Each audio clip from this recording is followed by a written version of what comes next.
Hello, today we are going to talk about Pearson and Excel International Advanced Level Physics. Unit 1 Mechanics and Materials, 1.3 Mechanics. Copatrical 1 Determine the acceleration of a free falling object.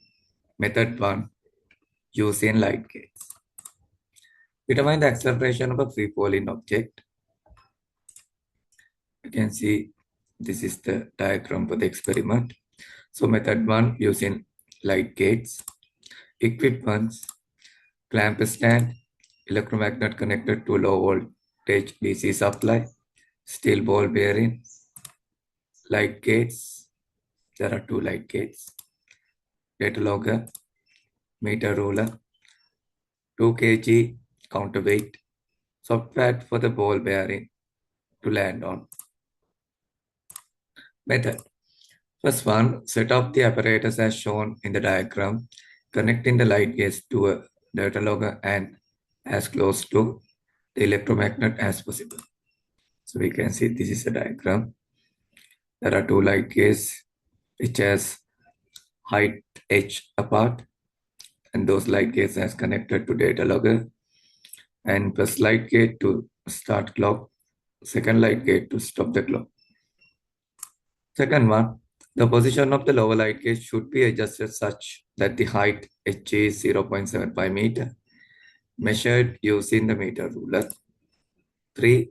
Turn on the electromagnet and attach the ball bearing. 4. Switch off the electromagnet and note the time taken for the bearing to fall between the light gates T as recorded by the data logger. Number 5. Reduce h by 0.05 meters by moving the lower light gate upwards and repeat the above two steps, reducing h by 0.05 meters each time down to 0.25 meters. 6.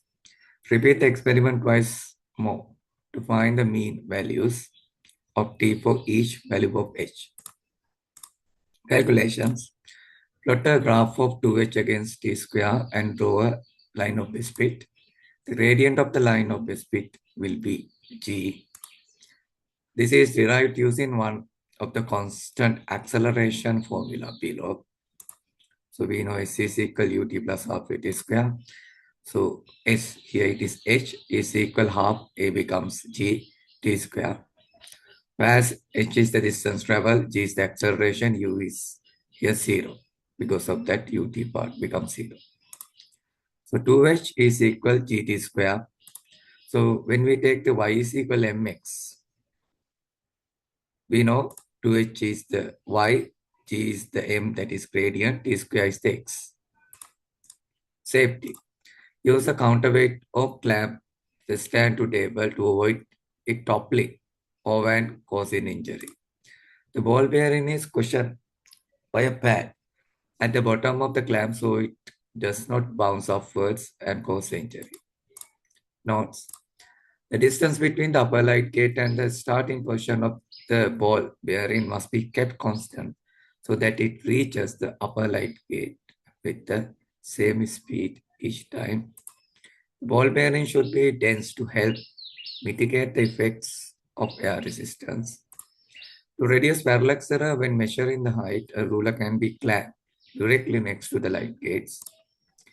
You could use the light gates to record initial velocity u, final velocity v, and the time taken for the ball bearing to fall between the gates.